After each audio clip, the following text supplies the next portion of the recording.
সুপ্রিয় দর্শক, আসসালামু আলাইকুম। আমি বাংলাদেশের এমন একজন ভাইরাল আর্টিস্টের কাছে আসছি আজকে। আপনারা দেখতে পারতেছেন, আপনারা সকলেই তাকে চেনেন। আপনাদের মাঝে পরিচয় করে দিব। তার নাম হলো সুপিয়া সাথী। তো যাই হোক, প্রিয় দর্শক, আপনারা এই ভিডিওটা যারা যারা দেখবেন আশা করি আপনাদের অনেক ভালো লাগবে এবং এই পেজটি থেকে আমি ভিডিওটা আপলোড দিব। আপনারা অবশ্যই লাইক, কমেন্ট, শেয়ার দিয়ে দিবেন। অবশ্যই বাংলাদেশের একজন সে আলোচিত একজন ভাইরাল লোক আমার সামনে বসে রয়েছে। অন্তত আমার কথা না শুনে এই ব্যক্তির কথা চিন্তা করে দেখা গেল একটা লাইক, একটা কমেন্ট, একটা শেয়ার দিয়ে দিবেন। কাজে এই জন্যই যে দিবেন, এই পেজের ভিতরে এই ধরনের কিছু ভিডিও আমরা সারা বাংলাদেশ ঘুরে এই টাইপের কিছু কন্টেন্ট আমরা বানিয়ে থাকি। তো যাই হোক, আপনাদেরকে পরিচয় করায় দিব সুপিয়া সাথীর সাথে। তো আপু, আপনি কেমন আছেন? হ্যাঁ, ভালো আছি। যদিও শীতে একটু অবস্থা খারাপ, তারপর আচ্ছা ভালো আছি। আচ্ছা, এখানে তো শুটে আসছেন তাই না? শুটিং আসছেন। আচ্ছা, তো বাংলাদেশের ভিতরে আপনাদের মতন কিছু তালিকা, কিছু মডেল আছে, যেমন পাবলিক আপনাদেরকে অন্যরকম ভাবে চিনে। আসলে অ্যাকচুয়ালি আপনার নাম কি নাম যদিন? সুপিয়া সাথী। আচ্ছা, এই নামের পিছনেও কিন্তু অবশ্যই রহস্য আছে। না, নামের পেছনে কোনো রহস্য নাই, আমার সার্টিফিকেটের নামই এরকম, এটাই। এইটাই। আচ্ছা, তো আপনি যে এরকম ভাবে খোলামেলা দৃশ্যে ভিডিও করেন, আপনি কি শরম করে না, লজ্জা করে না? অ্যাকচুয়ালি ভাইয়া, আহ,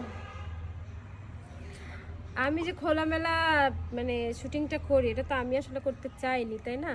আর ডিরেক্টরদের ডিমান্ড অনুযায়ী তো করছি। আমি তো ফার্স্ট টাইমে চাইনি। আসলে মারপেট থেকে পড়েও তো কেউ এরকম খোলামেলা হয়ে ইয়ে করে না। লজ্জা শরম তো সব নারীরই ভূষণ, এটা তো আপনি জানেনই।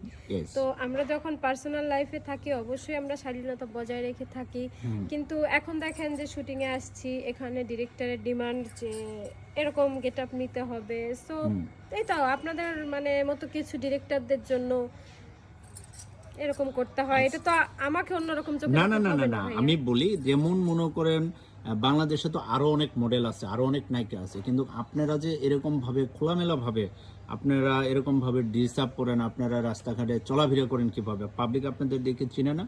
না, রাস্তায় যখন চলি, বললাম না যে যখন পার্সোনাল লাইফে থাকি, যখন মা ভাই বোনদের সাথে থাকি, তখন একদমই শালীনতা বজায় রেখে তখন একদমই থেকে ঢুকে চলি অবশ্যই। আচ্ছা, আচ্ছা। আর ওই যে বললেন না অন্য অনেক নায়িকারা আছে, হ্যাঁ আছে, পৃথিবীতে অনেক মানুষ আছে। তো এটা হচ্ছে আমি কি বলবো, যে যে নায়িকারা যে ভালো ডিরেক্টরদের সাথে কাজ করতেছে, ভালো ডিরেক্টররা যেমন ভালো ভালো কন্টেন্ট বানায় নায়িকাদের উঠায় দিছে, তাদের একটা ভালো জায়গায় রাখছে। হ্যাঁ, যদি ওই রকম কোনো ভালো ডিরেক্টর, ভালো চ্যানেল, মানে ভালো কোনো ওয়েতে আমি কাজটা শুরু করতাম, অবশ্যই আমি সেখানে থাকতাম। যেহেতু আমার একটু ভুল পথ, মানে ভুল পথও বলবো না, একটু অ্যাক্সিডেন্টলি ভাবে আমার আসলে মিডিয়াতে আচ্ছা আসা। তো ওই সময় আমার নিজেরও একটু মানে কোনটা ভুল কোনটা সঠিক এটা সেন্স ঠিক ছিল না। তখন তো মনে করেন ডিরেক্টরদের মানে হ্যাঁ, তারা সব ভালো ডিরেক্টর, আমি তো বলবো না ডিরেক্টর খারাপ, অবশ্যই ওনারা অনেক জ্ঞানী মানুষ, ভালো মানুষ, হয়তো তাদের কন্টেন্টগুলো এরকম, এই জন্য তারা আমাকে এরকম গেটআপে দেখতে চাইছে।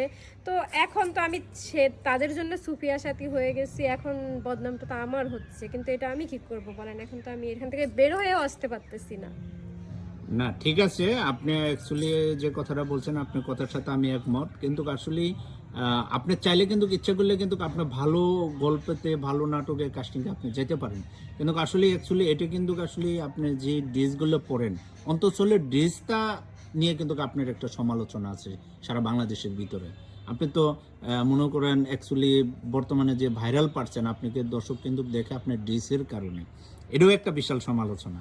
ঠিক আছে, তো যাই হোক আপু, আপনি আমাদের মাঝে ইন্টারভিউটা দেওয়ার জন্য আপনাকে অসংখ্য ধন্যবাদ। আসলে অ্যাকচুয়ালি দোয়া করি আপনি ভালো থাকবেন। হ্যাঁ হ্যাঁ, ঠিক আছে ভাই। আর এই আপনাদের মতো সাংবাদিকরা না হুটহাট করে এরকম মানে মানুষকে বিব্রত করবেন না, এটা খুব খারাপ লাগে। কারণ কিছু ডিরেক্টর আর আপনাদের মতো কিছু সাংবাদিকদের কারণেই কিন্তু আমরা এইভাবে ভাইরাল হয়েছি। তো আমি এখন একটু পার্সোনালি টাইম কাটাচ্ছি, একটু ফ্যামিলির সাথে কথা বলো প্লিজ, এখন আর আমি ইন্টারভিউ দিতে চাচ্ছি না। আচ্ছা, ঠিক আছে, ওকে। প্রিয় দর্শক, আপনারা দেখতে পারলেন সুফিয়া সাথীকে। আসলে অ্যাকচুয়ালি সে বাংলাদেশের একজন কি আর বলবো, আপনারা সকলেই তা আপনারা নিজেরাই দেখতে পারতেছেন সে কিরকম টাইপের।